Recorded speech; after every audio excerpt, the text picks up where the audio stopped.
Welcome to the commentary booth, where we watch and you guessed it, commentate on the shows and movies that we've watched during the week. I'm your host and play by play commentator, Jamie Apps, and each week I'm joined by a rotating cast of colour commentators to help you find your next viewing treat. This week I'm joined by a swim coach who lists their favourite movie as The Birdcage and favourite TV show as Star Trek Picard, which I never would have guessed. Welcome to the show, Cameron Reynolds. Thank you. Thank you. It's good to be here. I've always wondered what you guys do on this thing here, and I'm excited you finally asked me to come on. Yeah, so we basically just go through what we've been watching and try and find something for everyone else to watch, especially during the lockdown period where people are just struggling with how to kill the time. Oh, so much time to watch anything you want. I reckon. Even I'm finding time for myself to actually watch TV for a change. Been good. Yeah. Are you still in lockdown? Yeah, we're still. It doesn't really seem like it up here. People don't seem to really be doing too much lockdown. But no, we are until we ended up getting lumped in with the Greater Sydney crew once we got those cases. Okay, yeah. So you've just been with us the whole time. Yeah. Well, you guys had a good 7 weeks before us, but we're on there since then. Yep. How's back to the pool now though? That must be exciting and busy. Got back in. It's been mental because we're the only pool open up here. So one of the local 50-meter pools got destroyed last year in the floods, and the other one doesn't open for 2 more weeks, and all the rest are indoor. And so I'm getting all these random phone calls from people. Can we come across for a couple of weeks? Or can we do this? Or we want to join your squad? And it's fantastic, but it's just like gone from not knowing anything to getting a phone call on Saturday afternoon last week. Yeah, you can open Monday to just no time. Yeah, that's not a huge amount of notice, is it? You've got 48 hours and we're back. We started, I think it was Saturday 4 p.m. and I had to make some priorities to make sure I could watch my Melbourne Demons win. And then so Sunday, pretty much spent Sunday getting everything ready, and then Monday morning 6 a.m. we're in the pool. Oh, so yeah, it wasn't even 48 hours. It was like 36 or something. It was a really short amount of time. Jeez. And yeah, you watched the Demons get up. Must have been I did watch fun the Demons experience. Get up. Yeah, well, they've never won in my lifetime until this year, and I haven't ever seen them, be this good in the entire time that I've supported them. But there was some definite nerve-wracking, nail-biting second quarter, half of third quarter that I was definitely just sitting down and remaining very still and quiet. Yep. Yeah, I know that feeling when the Sharks won theirs. It was just like the most intense tension I've felt watching a game of sport for so long. Yeah, I think too, because I've watched them so long and so many times. I got a text off a mate because we went out 19 points or 21 points or something in front in the first quarter, and he was supporting the Bulldogs. He said dream start, and I just wrote back, yeah, but we do know that the Demons like to sleep in the middle half. And then I was regretting saying that because it definitely sat there nail biting and. But you sort of bought the jinx on yourself. It did, and it was a good turnaround in the end. Actually, I really got really excited. Probably embarrassing if there was a video watching me on that, I reckon. Oh, I'm glad no one was filming mine. Like I legitimately cried and could not talk on the phone when I was so excited. I was with you on the crying, and then I think there was that term, the third term. When they did 51 seconds, they got 3 goals in 51 seconds, and that was like that turnaround point in time. On the third goal, I literally did a lap of the upstairs of the house and back down. Like, I was just like cheering, running around. I was a bit excited about what was going on. Was Ron watching with you, or was he just? I'm gonna let you be by yourself. He was definitely there. I don't know if he was really watching. I've looked up every now and then. He's probably just looking at the men playing rather than the actual game. Just watching you be a nutcase. Yeah. And then we were we mentioned your favorite movie, The Birdcage, and favorite TV Yeah. show. I When you told me that that was your favorite TV show, I was like, no way. What? Well, yeah, like I've never been a sci-fi guy at all. Whereas Ron can quite literally quote every single episode of Star Trek from the early ones. Um, and so when Star Trek Discovery came out on, I can't remember which one it was on, but it was like one of those weekly release things. So it was like being a kiddie and like not having everything at your fingertips and being able to watch 10 in a row, that kind of thing. So I started watching Discovery just because it was like Monday night and we're watching TV and that's just what was on. And he was really into it. And then I started to get really involved in the storyline. And so now I've watched all the series of that. And then the spin off of that came with Picard, which is just like one of the main guys, obviously, from Star Trek, and then yeah, that was a really good little spin-off that they did, and I got into that too. So now I guess I like sci-fi. You're now a Trekkie. Yeah, I wouldn't say I'm a Trekkie, but I did enjoy the storyline that they had going with it, and whatnot. So I did enjoy that one. Okay. That's a good way to sort of get into stuff like that. I like that we're going back to that sort of week to week release with a lot of things at the moment. Yeah, Like the binge release seems to have sort of gone away. It's like just Netflix seems to do that now.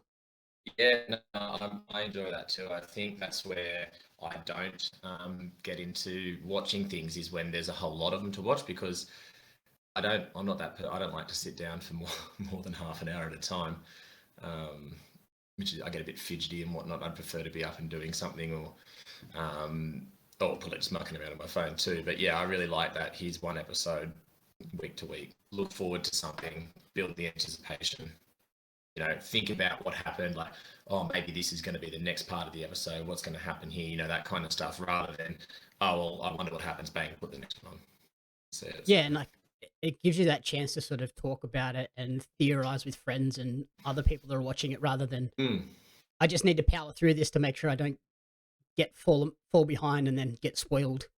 yeah, or like be the only person not watching it and then be on episode one whilst everyone's millions of miles ahead. Which is Yep. usually me in most binge watching situations. It's usually me that's really far behind, but we get there. Well, on that sort of front, that new show Squid Game on Netflix, that was one where I was kind of like a bit late to the party, but then once I finally sat down to watch it, it hooked me and I watched the whole series in like 3 or 4 days. So it's Yeah, weird that I haven't some watched some of it those yet. work and some don't. Well, I haven't watched it yet, but everyone that I have been like along my work crew and in my mates and that the question is, oh, have you watched it? And then there's always, I think you really enjoy it, so there must be something in it that they think I might enjoy from it. So give it a go. But everyone's just raving about it at the moment. Yeah, that's sort of what got me. It was all over social media and everything. People were like, "Oh, you need to watch Squid Game." I was like, "Right." I had an hour on like Thursday night or something where I had nothing else to watch. I was like, "I'm going to watch this episode, this first episode, and see if it gets me." And the first episode was really slow, like to begin with, Mm. but then at the end, when they finally get to the first game of the Squid Games, Yeah, I that's when definitely have a look at they what it's hooked me. about. You got to finish that first episode. Yeah, and that's what I always find that hard. There's a lot of good series that I've watched over the years, and you're like, nah, it's really really good, and then you've always got to be like, just get past that first episode, that first that story defining episode, that one where it just lays everything out, Yep. and then after that, like it's I did the same with Lucifer, back in when because they did that weekly release as well. Same thing now. I kind of watched the first episode. I think I had 3 to start off with because I missed them, and I was like, oh, that was pretty crap. And then and I got more and more hooked, and I ended up watching them all eventually. But yeah, it's always that first episode blues, I reckon. Yeah, and especially like Squid Game, like that first 40 minutes, because it's a South Korean show, it's a little bit sort of it makes it a little bit harder to get into as well. But yeah, once I got to that final game of the episode, I was like, okay, you got me. And then I watched the whole lot. Episode two, I think, is the big issue in the series though. I think that's probably the weakest of all the episodes Okay. in the I think 9 episodes. So I was like, oh, that could be a very easy point for people to just, oh, you got me after Switch the off. first one, and then the second Yeah. one's a bit of a letdown one. You could see people drop off pretty quick.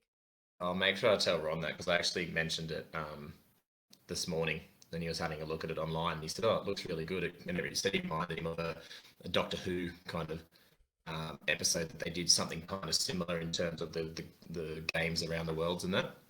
Yep. So obviously me denying being a sci-fi kind of guy, I also love Doctor Who. So maybe I might have to stop denying that one day. Yeah, I think you're past the denying that. You're into Star Wars and all the other stuff. Yeah, I know. I stand by my. I'm not. I always get told the reason about my position against Star Wars is because I've only ever seen Episode 1, and so they reckon that's the reason I don't like it because I saw the worst one. Yes, 100%. You started with the bad ones. Don't start. It was actually my 10th birthday party too. I went to the Rocky Cinema in Nowra, and then we went to Pizza Hut afterwards. So Pizza Hut was the highlight of that party. Yeah. So yeah, like Squid Games, it's 9 episodes. They get 456 people, basically abduct them from all around Korea, and all these people you come to learn are like in massive debt. So if they, in the games, if they win, for every person that doesn't finish the games, I think it's $100,000 gets added to the prize pool. Okay. And if you're the last man standing, you win 45.6 billion Korean won, which is something like 38 million American dollars. Oh yeah, so they're all trying to buy out their debt by players. Is there like a consequence to playing and losing? Oh yeah, yeah. There's the ultimate consequence. Like death or something. Yep. Oh, cool. You have to survive the games. You don't just win; you survive. Oh, so you've got 468 people or something down to 1. Yeah, 456 down to 1. Oh, that's awesome. And might have to get into that. That's that competitive side. We'll get into that. It's hyper violent and gruesome. So be prepared for that. Watching it kind of reminded me of. Did you ever watch Takeshi's Castle? Nah. So basically, like that was another one of those. This was a real Japanese game show where it was just like people go and play these ridiculous games. Oh, actually, I think annihilated on like. Yeah. There's one where it was like a maze of just like walls after walls, and there'd be doors, and some of them would be real doors that you had to just run through and they'd push open, and others were just like wall. So it's just like kind of like this. And the first game they play in episode 1 is basically red light, green light. Yep. And but every time it's a red light, they have to stop, and if the camera senses movement, they get shot. Oh, good. So it's just that's like crazy. Do you end up picking like a favorite? Well, there's like the main character that it focuses around, and then like the couple of central offshoot characters, and then you don't really get to know the rest of the cast. But it's weird. Like some of the characters you want to support, but then they do really crappy things and like weasel their way ahead in the game, and like I don't really like you now. Now I want you to die. And it just switches back and forwards between supporting someone and then wanting them to die, and then they'll do something nice, and you're like, okay, I want you to survive now. And yeah, I'm looking forward to it now. I might pop it on tonight to watch episode 1. Yeah, I think if you watch episode 1, and then that episode 1 will give you a good idea of whether you want to continue or not. Yeah, and then push through episode 2, like you said, and then I'll probably end up watching all 9 in a day. Yep, with all my time. And I was looking at some of the stats. It's doing really well already. It's apparently reached number 1 in 90 different countries that Netflix is in. Insane. It's how many countries is Netflix in? A lot, nearly everyone. Yeah, I think. Well, yeah, it's 180 or something like that. 203, I think, isn't it? I don't know. Maybe I just made it up. I don't. It's on track to be Netflix's most watched show ever. So that's pretty crazy. That's pretty cool. Not one of their Netflix original shows. It's some random Korean show that they purchased and made and did the dubbing and everything for. That's pretty cool. Is it And kind of then well done, isn't it? Or is it one of good those? enough where it doesn't like Yeah. detract too much. I I always find watched that it if it's dubbed. I not, know some people prefer to watch like the subtitled ones, but yeah, I didn't want to sit down and read as well. yeah. No, I just Can find that if always be it's a not problem. well dubbed, I end up focusing more on how out of time it is, and then that just Yep. loses me. And I think Netflix has got a lot better at that now. Like Mm, it's not as bad as it used to be. Like some of them were just horrible, but now they're pretty good. yeah. And then we watched a new movie that I thought fit very well with you. What did you think Mm. of Streamline, the Australian drama movie on Stan? Um, I wasn't. I don't know. I think because I watched it from my entire life has been involved in the pool, growing up and as a competitive swimmer, and then moving into the coaching business and whatnot. So I kind of was super analytical on all those points of the movie because it wasn't. I mean, it wasn't super focused on the swimming front of things, but there is the start and the finish where it kind of wraps it up, and there's a few relatable points in there. But I was kind of focused on. I was a bit surprised. I was focused on like a lot of the inaccuracy in the swimming part of things, considering Ian Thorpe was one of the executive producers. Yep. Kind of just some things where I'd sit there and go, "Oh, that doesn't happen," or "This isn't a thing," or blah blah blah. But I think that was all for the cinematography side of things, like make it a bit of a movie side of things, and I'm sure it happens in all movies about sports that that I don't understand as well. But there's bits there where I was just like, no, that doesn't happen, and oh, that wouldn't happen, But yeah, it lost me a little bit in the middle. I think would be how I'd describe it. I was a bit like, I don't know, like how, like I don't know how to describe it. Like I was a bit put off by some of the stuff that was happening. I was just like, oh, this is a bit, like I don't really want that tension kind of feeling when you're watching a show. Yep. I don't know. Yeah, like Yeah. I think it was only like an hour 20 or something, and it's still Mm. like in that middle part felt like it was dragging Yeah. Like excessively for a little while. how many times he went back to the brothers and that you're like, well, surely you would have left by then. And I was starting to get annoyed that he wasn't leaving. Um, but yeah, I think the only thing that got me was like that I could relate to was I don't know how spoilerish can we get? Go for it. Go full spoilers. The bit where he goes back to his girlfriend at the end, and she says, get back in the water, boy. And that bit where throughout my entire life, being in the pool, where if ever anything's wrong, the second that I jump into the water, it goes away. Yep. I don't know, just that feeling of this is my place. This is my world. This is where I can be the best part of me. So at that bit at the end where he jumps off just before he gets back into the training and that jumps off into the bridge, I was like, well, this is highly relatable because you could see everything was coming back into place, and everything that had been going on in his life, his dad and his family and everything, that was disappearing. Mhm. I think for me, like, that's my big mental reset's always jumping in the pool and just being submerged in the water. And often at the end of a session, I'll be, underwater for 20, 30 seconds, just lying there in the silence because that's what I love to do. So I could really relate to that bit where he was in the river at the end. But then it kind of lost me again because it was two months out from Olympic trials, and he's a 16-year-old kid, and he's just had 2 months out of the water and drinking and drugs and smoking and whatnot. And he gets back in and goes to some high performance training that would never have taken him, knowing what he'd done. And Yep. then all of a sudden he wins the 200-meter freestyle by 5 body lengths and goes on his Olympic team. And I was like, oh, well, that was super unrealistic. Like, for someone that, well, one, I was a 200 freestyler when I swam. So for me, like, seeing someone being that far in front, I was like, that's ridiculous. Like, our top 8 200 freestylers are within a second of each other. So Yeah, it's like watching a Olympic athlete race kids.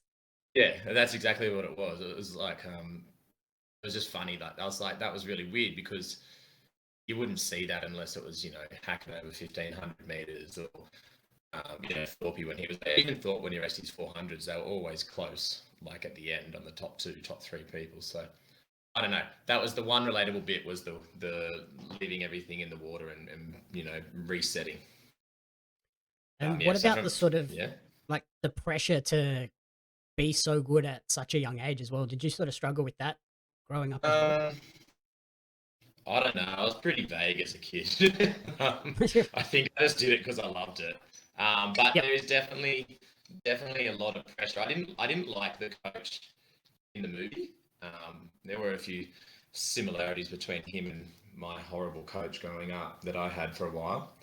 But we've done this. I've done this for you. You know, that kind of stuff is like, I mean, coach and swimmer do work together, but the second you start putting your wants in front of your athletes' needs is when you're starting to, not become a good coach. So I was a bit put off by him, but yeah, the pressure to perform is usually felt in the training side of things rather than the racing side of things, I think, for me. Yep. I think once you get up there, the movie sort of shows that the movie shows that that need to perform needs to come from like within the athlete. Like you can't come from the parents or external forces, because then it leads to like them just resenting it and wanting to run away.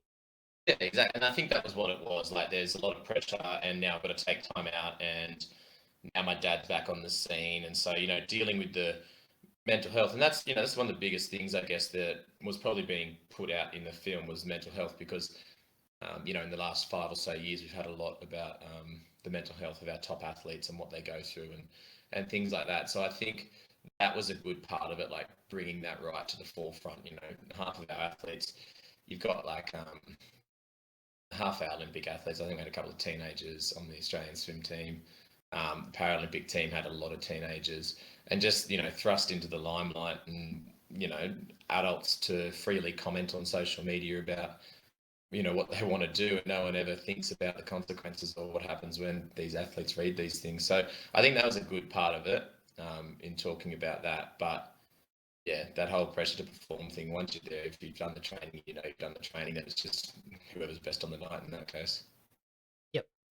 Yeah, so I thought it was sort of like, it was a very typical like Australian produced film where it's not so much about like flashy big moments. It's just a slice of life. Like, this is a small segment of someone's life, and trying to be really reality and emotion based. Yeah, that was the thing that I lost too, in that in the middle of it, was I wasn't sure how long that period was that he was with his brothers for. Was it 2 days, 3 days, or was it weeks? Or I was unsure of that. But other than that, like, it was just a slice of life kind of thing, I reckon. Yep. And my sort of one complaint with it was like the color grading, which is something I've noticed in a lot of Australian movies, where if it is a movie like this, where it's about the emotions and sort of sad points in someone's life, they go with like this blue dark color scheme. It's the whole thing. And it obviously heightens that emotional hit of the movie, but it also makes some of the scenes like really hard to like make out. Like, there's sort of when he was driving his car kind of blend into the background, and it's just, especially if you have any sort of glare coming through a window, it's just like, oh, this is actually a hard movie to watch, not just because of the emotional impact that it's having. Did the brother get that was the point, the brother was turning into the father, right? He was arrested in the end. You assume he just goes to that. I would, assume that they couldn't work out what he was going to jail for, though. Like, what he was getting arrested for, like, because he didn't hit anyone in the brawl, did he? They don't show anything unless they.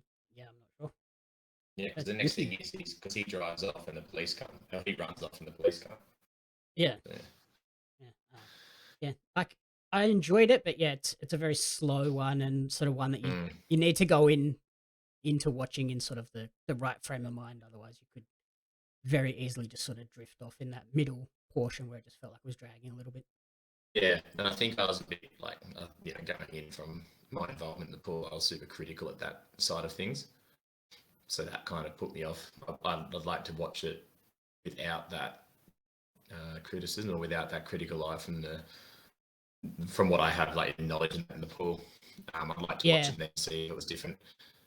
especially like with the way like it's promoted to, like all the posters and everything make it look like it's very much focused on the Mm. swimming aspect, but that's sort of really only the bookends of a story in the middle. Yeah, I think like the swimming aspect is just what ties it together because it starts in the water and ends in the water kind of thing. And you know that was what he like. Yeah, I don't know. It was definitely a drama about being brought up in domestic violence and things like that. More so than just swimming. So. Yep.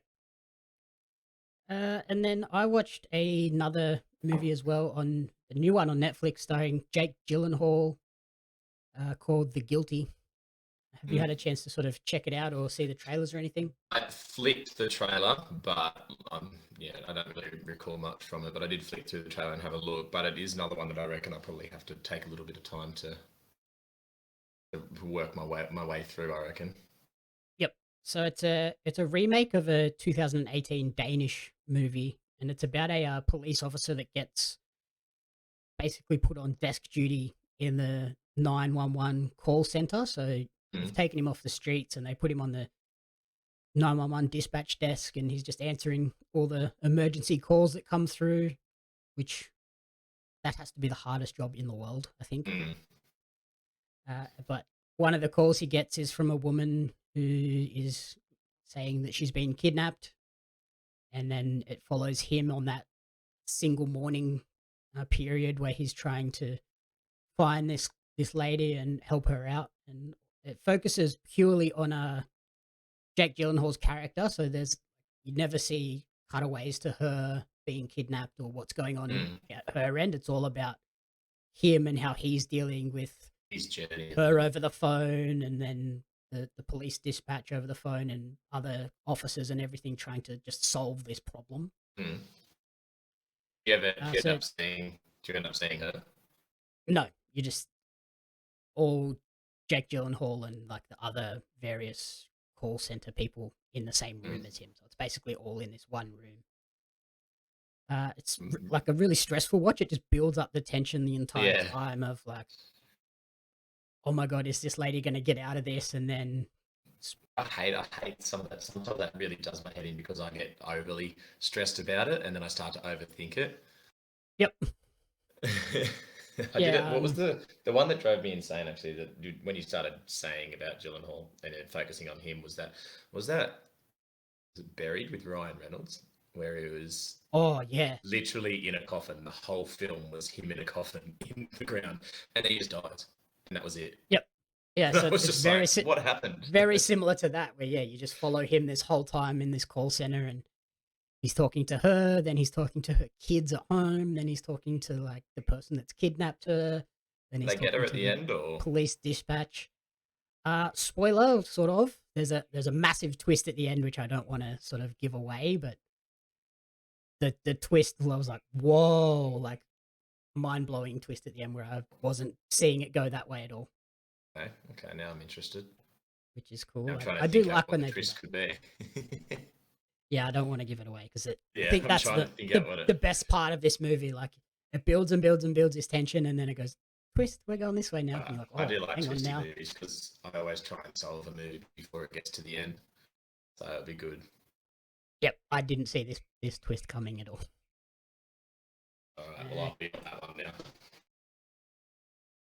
And yeah, like I was saying, like I think being in like the emergency, like the 000 or the 911 call center, that's got to be such a hard job. Like not only do you sort of deal with the stresses of hearing people in their like worst moments, like life and death situations, but you also get the people that call for totally unnecessary things, and you have to deal with that. Then you get the aggressive people. Then you just get the people that are just abusive, and it's like, I'm just trying to help you. What are you doing? That's crazy. Yeah, I don't envy those people. I reckon. There's another show on, I think it's, I don't know which, I've got so many bloody Netflix, Disney Plus things. I don't know which one it's on, but it was 911 Lone Star. Ron's been heaps into it. I watched the whole first lot of it, and then I was watching when they had to transfer everyone as well. It's one of those shows, like, it's got every single piece of inclusivity in it, but they do a lot of call center moments in it too, and the whole, like, the way they go through it and that. And you'd have to have debriefing weekly, I reckon, counselling weekly if you worked in a position like that. Yeah, because you'd hear some horrible things, and then Mm. like I guess you sometimes you don't even get like closure either. Like you No. just you do your part, you assign the ambulance or the police, and then that's it. Then you're on to the next call. It's like I don't even Yeah, I and want to they've know got like, like what you know, happened to these people. what if like advice you gave led to, you know, the worst case scenario, someone dying or something like that? Imagine that. Yep. Yeah, Or it'd be such a you hard weren't job. quick enough to connect, or yeah, that'd be crazy. And then I sort of found out that this movie was filmed in it was filmed during the COVID pandemic in 11 days.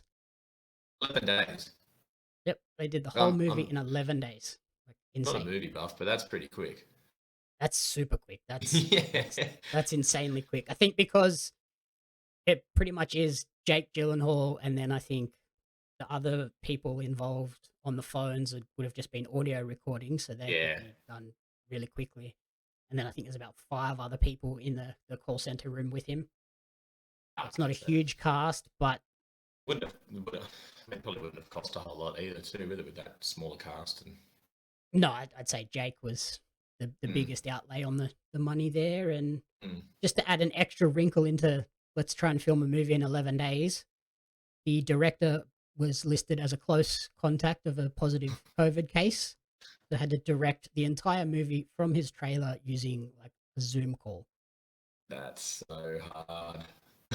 And That's the worst thing about my job at the moment. Like, not the swim coaching one, but the school teaching one. This everything online is so hard to, not so much to deliver, but to get any form of engagement from the kids. You know, yep. like I couldn't imagine what it'd be like to direct a movie from those conditions. Oh yeah. Like, when I read that, I was like, wow. For this movie to be as good as it is, with the director not being able to be on the set and Mm. like give real quick face to face, like, hey, just maybe move like this or do this, and I was like, yeah, they did a really good Yeah. job. I think it's And worth like the checking out, delays that come between it. especially yeah, it's on Netflix, it's free. Like, I think it's worth checking out. But yeah, just be 100%, yeah. prepared that it's all in one room. Like, you're not going to see big action sequences of, oh, here's the kidnapping or here's what's happening with her at that time. Yeah, but those cryptic ones can be good too. But as long as it doesn't finish like Barry did, I was left wondering what I did with the last 2.5 hours of my life after that, because I was so expecting him to be found and dug out. Yep. Yeah, the Yes. ending of this one is a bit flat, but I think the twist was enough to make it worth Yeah, the investment. yeah. And then the last one I watched was ties into your uh, sci-fi newfound sci-fi love, although it is in the universe that you don't like. Yeah. Star Wars Visions. Yeah, when you say that though, like for me, is it cartoon? That's what I think it sounds like.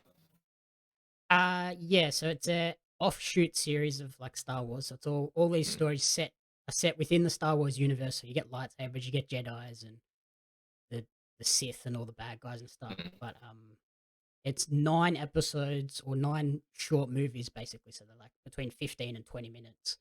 But Okay. they're all produced by a different anime, like Japanese anime studio. Okay. So what Disney have done is they've just said they've signed these different studios and said, "Hey, you make a Star Wars story. We don't care what the story is. It doesn't have to like tie in with any of the current Star Wars or future Star Wars or anything. You have all the tools to make it and make it in your style." So each episode is very different stylistically, but it does a really cool job of sort of these are the elements that we all know and love if you're a Star Wars fan. So you get there's one in particular that's all about like the lore of lightsabers and like how the crystals and everything Mm. work. And yeah, like because they're in these different styles, it's like each episode feels super fresh and super like interesting to just break down visually. That'd be pretty cool. It's like a social experiment almost, isn't it? Give people the same tools and then see what can be produced and how different they come out. yeah, like it's like I said, every episode is totally different. The first one is very like anime and like they've inserted like elements of like samurai and stuff into the Star Mm. Wars canon. So like some of the swords look more like Japanese katanas and long swords and stuff like that, which is really cool. Um, yeah, no, I like that they're self-contained. Like you watch a 13 to 15-minute episode, and it's like, yep, that's the whole story. That's sort of all I needed. I didn't need to watch all 9 of these episodes to get it. And you can get And them in. because Is it like different? You just watch them in different orders too. That you pick them off in. Like there's no storyline through it, right? no, each episode's totally separate. So Man, you that don't have plays right into my short attention span. I'm into this one Yep. now. And the fact that they don't have to tie into like past Star Wars or future Star Wars, they can kind of get a little bit crazy with some of them. So we get one that's like sets up the twins. So there's these 2 like Sith generals that sort of dueling with between each other to try and rule the universe, which is cool. Like I said, the first one is very like samurai spin and like very anime. Like it's probably the most anime of like what you think when you think anime visually. Episode 5 was probably my favorite overall. It's called The Ninth Jedi, and it's the one about like the lightsaber lore. So it's all about a lightsaber manufacturer, and he talks about how he's distilled the crystals so that when you turn the lightsaber on, it like lights up and shows you sort of a characteristic of the individual holding it. Okay. It starts with he gets taken away, and his daughter has to deliver these lightsabers that he's made to the last Jedi, and she takes them and gets attacked on the way. So she starts using one, and it starts off like really dull, like gray. But then as she starts to sort of become more attuned to the Force and more powerful, it starts to like slowly turn green, and then towards the end, it like, is fully green. We see a bunch of people that we think are Jedi, but then they get their lightsabers and they turn them on, and they're just bright red, so they're instantly like, oh, they're the bad guys. Yeah. It was just like such a cool like, oh, uh-oh, I like we're that in side. trouble That'd now. be cool. And then episode 7 was sort of the most attuned to like a Star Wars story with the Master and Apprentice storyline, where they go out and try and solve this issue on this random planet that we've never seen before. Okay. I don't know. That 15 to 20 minutes would be what would get me into it, I reckon. Have a look and see how it goes. And it's good enough for me to watch maybe 1 or 2 and then have a break and come back during the week or something, I reckon. So I'll definitely be jumping on and having a look at that now that you've managed to explain it. Yeah, I think that's probably what they've sort of gone with that idea of, obviously animes are pretty expensive medium to make stuff in, so they've just gone, you only have to do 15 minutes, but just tell us a complete story in that time. And it's a great way to introduce people, because like if you're a Star Wars fan, you're going to enjoy the stories basically just because they're Star Wars. But if you're an anime fan of any of these particular studios, you'll check that out and get into it. And then for general non-Star Wars fans, like it's a nice little introduction where it's not okay, I have to watch a 2-hour movie. Here's 15 minutes. If I don't enjoy that, then I can just dip out. It's not a huge loss. Yeah, that definitely sounds good. I reckon I'm going to give it a go. Still being at home for the next couple of weeks from work, I reckon I've got a bit more spare time somewhere. Yep. Yeah, what is the situation with schools? You go back soon? I believe, because I teach Year 12, that we'll be back on the 18th of October. Okay, back and then right into... I think it's week 3.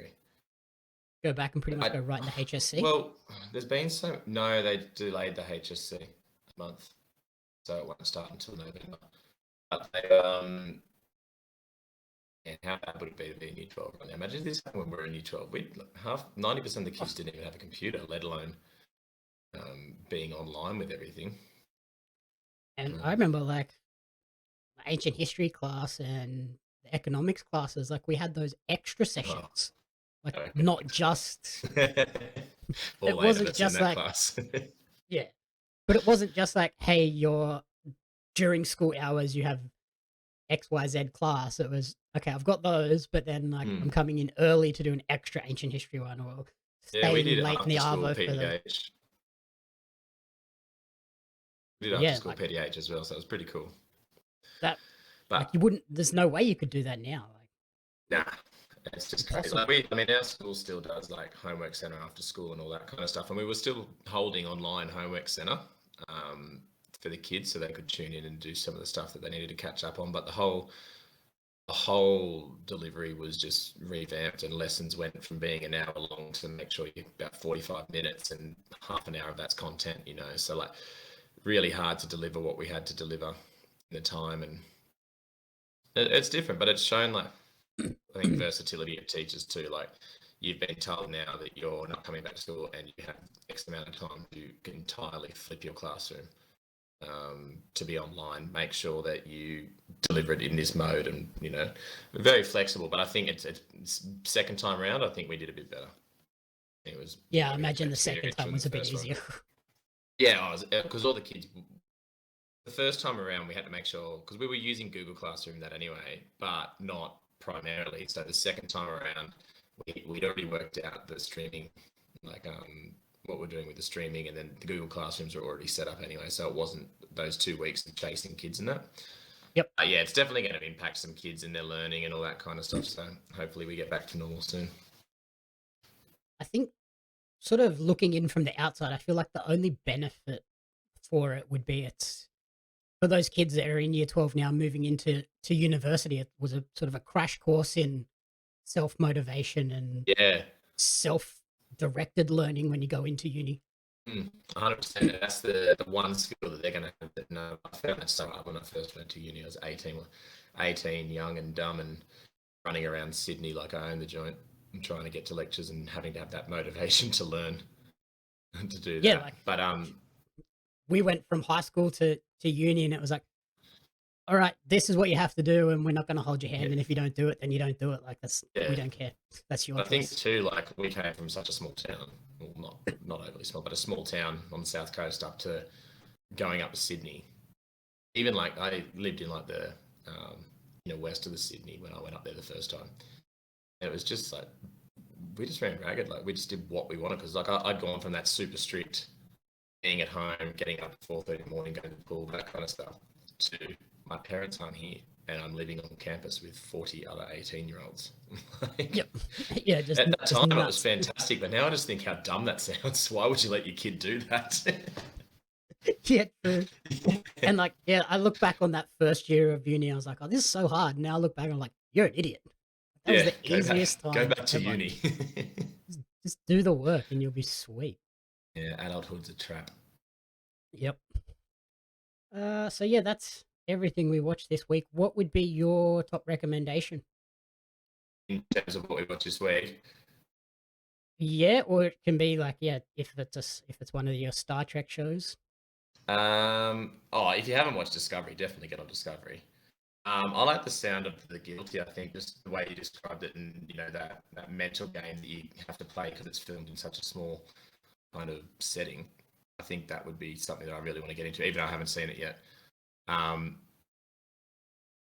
would like to know what people thought about Streamline from an outside of swimming perspective.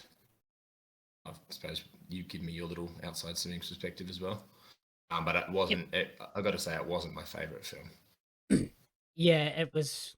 It did leave a little bit to be desired from my end as well, but yeah, I think it's one that's sort of worth watching if you're like into Australian cinema. But yeah, I wouldn't go rushing out and pushing it ahead of other things that are out there at the moment. There's one more, and I've only caught a couple of episodes of it because Ron's been watching it. I don't know if you guys have done this one yet, but Q-Force. Have you heard about that yet? Which one was that? Q-Force. So is that on Netflix? I think so, and it's a cartoon, but it's about this guy who was in the American Special Forces, secret agent, and he was the top of the class, and he was going to be all this, and he was getting all the top honors. And as he got up to accept it, he said, "Oh, this is amazing. I can't believe as a game man that I've done this. And then they kind of go, oh, hang on, there's been a bit of a mistake. You're actually not the top of the special forces. There was a scoring mistake. You were second. And like then he gets kicked off the kind of team and sent to West Hollywood, which is obviously full of flamboyant lifestyle. And then he's got to kind of manage this little small team of like 3 other gay people. Like there's a lesbian, there's a they call him Twink, this character, and he dresses up as like he can dress up as anything. That's his special thing. Like he can dress up. There's one episode he like completely mimics Ariana Grande, I think, to get into places. So that's how he does it. Like so he's really good at like the drag makeup and everything. And then there's like a hacker and that. But yeah, it's all about this team building thing, and it's got some really funny connotations in it. Just really not connotations, really funny like quotes and innuendos towards the gay scene and that, but also towards like the bigotry against the gay scene, like that whole bit where he was demoted for accepting an award as a gay man, that kind of stuff. And so yeah, it's pretty good. I enjoyed the episodes that I've seen, but once again, Ron's an every night TV kind of guy, and I'm in every couple of days. Okay, that actually sounds pretty interesting and like Yeah, a it's pretty different sort fun. of spin on kind of like an American Dad type show. Yeah, it's like what was the other one that with what's his name, Sterling? It might be called Sterling, and the horse Jackman was fun as well. It's like that kind of setup. Yeah, so it's a cartoon, but it's a cartoon for adults. It's not a kids show. Yeah. Okay, definitely. Nice. And I think it's called Q Force, I believe, because I think it's Queer Force, is what it is. Yep. For me, I would recommend top of the list would be Star Wars Visions. I think it's really well produced and it's one that sort of can capture the attention of pretty much anybody. But obviously, Squid Game is the talk of the town now. So if you have any interest in that show and don't want to be left behind, I think now's the perfect time to jump into that one. I think that might be my nice Sunday evening hour of TV before I go to bed tonight, I reckon. Yep. It'd be good. Alrighty. Thank you, everyone, for listening to the commentary booth. If you enjoyed the show, please remember to rate, review, and subscribe on podcast services. We're on YouTube as well, and you can watch live here every week, twitch.tv/JamieUpsMedia. You can follow Cameron on Instagram at CR_swim. And you can follow me on social media at JamieUpsMedia and at Pario Magazine. Thank you, Cameron, for dropping in. Cheers, Jamie. It was fun. Alrighty. The commentary booth. The commentary booth is a fan-funded production of Jamie Ups Media. You can support the podcast alongside our magazine, Pario Magazine, which Cameron has featured in previously, on Patreon at patreon.com/JamieUpsMedia. The following people have supported at the community support group level or higher, and you cannot fathom how incredibly appreciative we are for their support. Blake Robinson, Brian and June Hart, Courtney Paulson, Jackson Carr, and Tracy Ups. Thank you, and we're out.